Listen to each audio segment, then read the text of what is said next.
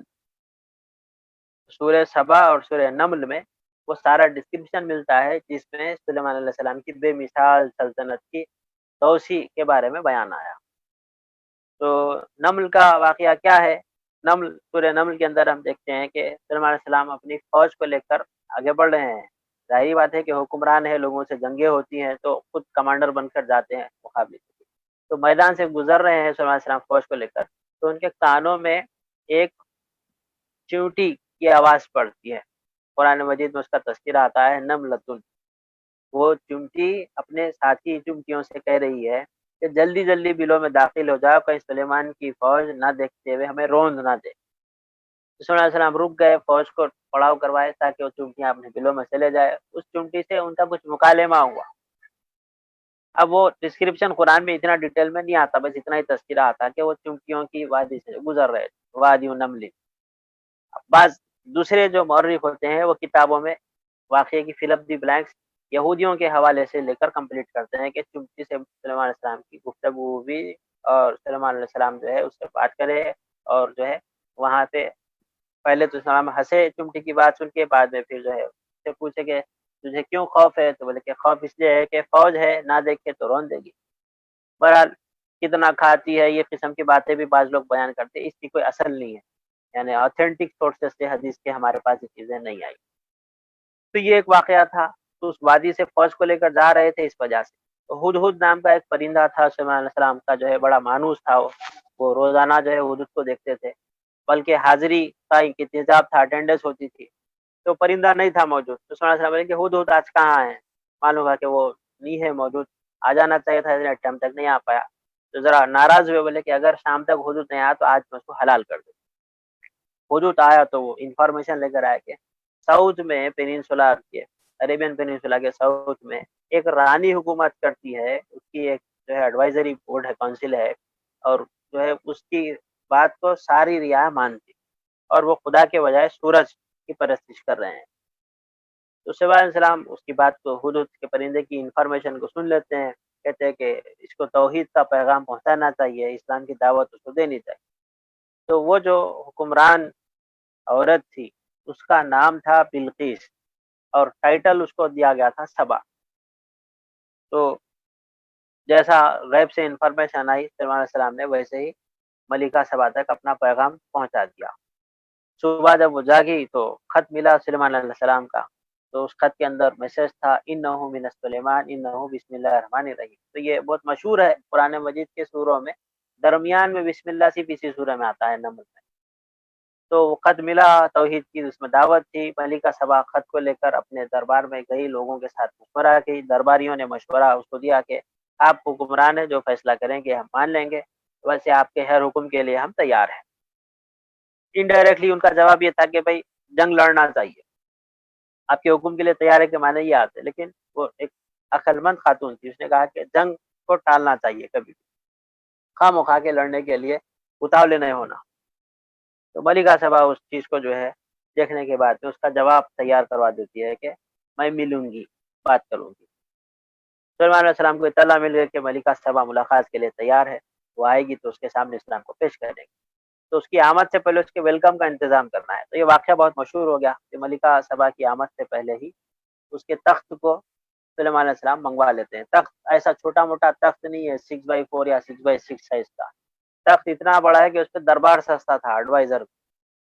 تو اس تخت کو جب سلیمان علیہ السلام منگوانا چاہے تو عفریت من الجن کا تذکرہ آتا ہے کہ جنوں میں سے ایک طاقتور مضبوط دیو ہیکل، وہ یہ کہتا ہے کہ میٹنگ ختم ہونے سے پہلے لا لیتا ہوں۔ اور سلیمان علیہ السلام اس کو ابھی جواب نہیں دیے، کیونکہ درباریوں میں سے ایک درباری تھا، اس کا نام بھی بعض لوگ ڈسکرائب کر دیے کہ آصف برقیہ اس کا نام تھا، نام کی کوئی جو ہے ثابت شدہ دلیل نہیں ہے، بہرحال ایک شخصیت، اب وقتی طور پر ہم آصف برقیہ کہہ لیتے ہیں۔ انہوں نے کہا کہ پلک جھپکتے ہوئے میں لا سکتا ہوں۔ سلیمان علیہ السلام کہتے ہیں اچھا لاؤ، تو واقعتاً وہ پلک جھپکتے میں لا لیے، اور جیسے ہی وہ لائے تو سلیمان علیہ السلام نے وہاں پر اپنی زبان سے جو کلمات ادا کیے وہ تھے ھذا من فضل ربی، یہ میرے رب کا فضل ہے کہ میرے پاس میں اللہ کے ایسے بندے ہیں جن کو اللہ ایسی نالج سے نوازا ہوا ہے کہ وہ تخت آ گیا، اس میں معمولی آلٹریشنز کیے گئے۔ اب یہاں پہ ایک دو سوال ہے ٹیکنیکل، عام طور پہ لوگ اس کو جو ہے وہ میتھولوجیکل ہسٹوریوں کے جیسا سمجھ، دیو مالی کہانیوں کے جیسا سمجھ۔ اب میرے ذہن میں دو چیزیں آئی، میں اکثر اس کے اوپر غور بھی کرتا ہوں کہ ہم کتنی ترقی کر چکے ہیں ٹیکنالوجی میں، کہ ابھی میں حیدرآباد میں بیٹھا ہوا ہوں، ورنگل کے لوگوں سے بات کر رہا ہوں لائیو، تو اس لائیو گفتگو کے اندر ایک پاز پڑ رہا ہے چھوٹا سا، اور وہ جو ہے 0.12 سیکنڈ کے وقفے کے بعد میری بات آپ تک پہنچ، میں جب کہہ رہا ہوں تو میری بات آپ تک پہنچنے میں 0.12 فریکشن آف سیکنڈ کا فرق پڑ رہا ہے۔ تو وائس جو میری تھی وہ ساؤنڈ انرجی ہے، ساؤنڈ انرجی میرے پاس سے دوسرے جو ہے فارم میں چینج ہو کر سگنل بن کر آپ کے پاس پہنچتی ہے، اور آپ اس کو سن رہے ہیں، اور ابھی دیکھ بھی رہے ہیں، تو لائٹ انرجی بھی اس کے ساتھ جڑ گئی ہے۔ تو یہ دو قسم کی انرجی۔ تو ابھی ہم تو یہ کیا بولتے ہیں کہ انرجی کے بارے میں ہی جو ہے دیکھ رہے ہیں کہ فوٹونز کی شکل میں پہنچنے اتنا ٹائم لے رہی، میٹر کو اگر پہنچانا ہے تو کتنا زیادہ ٹائم لگے گا۔ تو اس کے معنی یہ ہے کہ ابھی ہماری ٹیکنالوجی ایڈوانس اتنی نہیں ہوئی جتنی کہ سلیمان علیہ السلام کے زمانے کی ٹیکنالوجی تھی. اب جو لوگ جنوں اور کرامتوں اور جادو اور معجزات کی پٹری پہ اس کو دیکھنا چاہ رہے ہیں، دیکھو بھائی ہم زبردستی تو کچھ نہیں کر سکتے. اور جو لوگ پریکٹیکل اپروچ کے ساتھ بھی چیزوں کو دیکھتے سمجھتے ہیں تو ان کے لیے یہ بھی ہے کہ ٹیکنالوجی اتنی ایڈوانس ہو سکتی ہے کہ چیزوں کو زیادہ اسپیڈ سے پہنچا سکے. تو ویسی ٹیکنالوجی اس وقت موجود تھی کہ میٹر کو، سالڈ میٹر کو، فارمس آف انرجی نہیں، سالڈ میٹر کو ایک جگہ سے دوسری جگہ پہ ریپڈ اسپیڈ میں پہنچا. ابھی دنیا میں سالڈ مٹیریلز کو تیزی سے پہنچانے کی جو سب سے اچھی صلاحیت ہے وہ فیڈیکس کی ہے. فیڈیکس ایک امریکن کمپنی ہے جو کہ کوریئر کارگو کا کام کرتی ہے. اس کے اپنے اون کئی بڑے بڑے ایئر کرافٹ جہاز ہے جس کے ذریعے سے وہ پوری دنیا میں اپنا ایک نیٹ ورک چلاتی ہے. سب سے ریپڈ وہ ہے. لیکن ان کو بھی انڈیا سے اگر کوئی چیز لے جانا ہے تو کم سے کم ٹائم وہ لیتے ہیں 18 گھنٹے. یعنی ہمارا فیڈیکس، ہمارا یونائٹیڈ نیشنز آف امریکہ کی ٹیکنالوجی سلیمان علیہ السلام کے زمانے کی ٹیکنالوجی سے بہت پیچھے ہے. نہیں، اب اگر کوئی یہ سمجھ رہے کہ نہیں وہ فلاں صاحب کی صحبت میں رہ کر فلاں صاحب کی کرامات حاصل کر کے یہ سب چیزیں ہو گئی تھی، نہیں. قرآن میں جو ڈسکرپشن آتا ہے حاصل کرنے والے نے یہ کہا کہ میرے رب کے عطا کردہ علم کی وجہ سے میں یہ کر رہا ہوں. علم، نالج. تو ہماری آڈینس میں بہت سے بچے انجینئرنگ کے بھی ہے، ہو سکتا ہے مستقبل میں سائنٹسٹ بنیں گے. تو آپ کی ریسرچ کے واسطے جو بینچ مارک ہے وہ یہ ہے. اب وہاں تک پہنچنا ہے، آپ کو بینچ مارک کو کراس کرنا ہے. واقعتاً دنیا میں یہ چیز ہو سکتی ہے چونکہ ماضی میں ایسی ہوئی ہے، اور قرآن کہتا ہے کہ اس کی مثال نہیں ہے. سلیمان علیہ السلام کے زمانے کی حکومت کی مثال نہیں ہے. اس کی جو ہے ایک مثال کو ڈسکرائب کرتے ہوئے ایک یہاں پہ ایویڈنس کے طور پہ اسٹوری آ گئی. تخت آیا، الٹریشنز ہوئے، ملکہ بلقیس آئی، سے پوچھا گیا پہچان دیا تخت کو، تو وہ اس کا جواب حکمت کے ساتھ میں دی. ہاں دیکھا جیسا تو لگ رہا، میرا بھی تخت شاید ایسا ہی ہے. میرا ہے بھی نہیں بولتی، نہیں بھی ہے نہیں. فلحال وہ آئی، اس کے لیے خاص انتظام تھا، محل کی فلورنگ بھی ذرا مختلف تھی. بلقیس اسلام قبول کر لیتی ہے، مسلمان ہو جاتی ہے. اور سلیمان علیہ السلام جو ہے اس کی قوم کو اس کے جو ہے اسلام قبول کرنے کی وجہ سے موقع دیے. بلقیس واپس گئی اپنی سلطنت میں اور اس کی قوم بھی مسلمان ہو. اب یہودیوں کے پاس تاریخ میں لکھا ہوا ہے کہ بلقیس کی شادی ہوئی سلیمان علیہ السلام، ہوئی نہیں ہوئی ہمارے اللہ کے نبی صلی اللہ علیہ وسلم سے کوئی آتھینٹک حدیث ہم تک نہیں پہنچی. یوسف زلیخا کی شادی ہوئی، کوئی دلیل نہیں ہے. سلیمان بلقیس کی شادی ہوئی، کوئی دلیل نہیں ہے. بس مشہور ہو گیا تو مشہور ہو گیا. ویسے ہی حد تو یہ ہو گئے کہ یہ ایسی ضعیف روایات، ایسے قصے جو کہ بنی اسرائیل سے ہمارے پاس میں پہنچے تھے، اتنے رائج ہو گئے کہ ہمارے عقد النکاح کی تقریب میں قاضی صاحبین جو ہے دعاؤں میں یہ بھی بول دیتے ہیں اللہ دولہے دلہن میں ایسی برکت دے جیسی برکت تو بلقیس اور سلیمان میں اور جو ہے وہ یوسف زلیخا میں تھی. تو ان سے گریز کرنا چاہیے، اوائڈ کرنا چاہیے. کسی معتبر حدیث سے، کسی ریلائبل سورس سے یہ چیز ثابت نہیں ہوئی.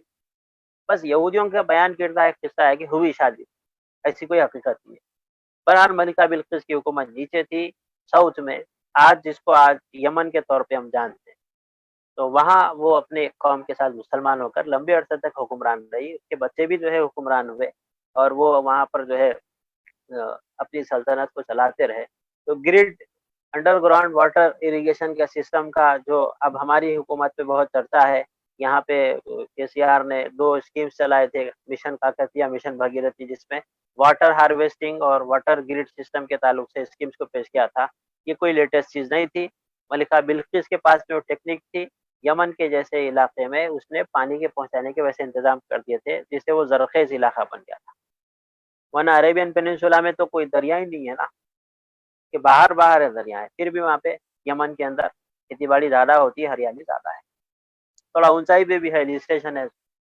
تو اس کے بیٹوں کے درمیان میں اتحاد نہیں تھا، ان کے آپس میں جھگڑے ہوئے، تو بعد میں اس کی سلطنت کمزور پڑی.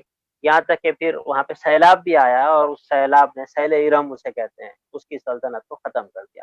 اس کے آثار آج بھی کچھ بچے ہوئے ہیں. بعد میں پھر یمنیوں نے وہاں پر ایک ڈیم تعمیر کیا بھی حالیہ دنوں میں، یعنی ہمارے دور میں اگر ہم کہنا چاہیں تو، اس کا نام ہے ماں عرب.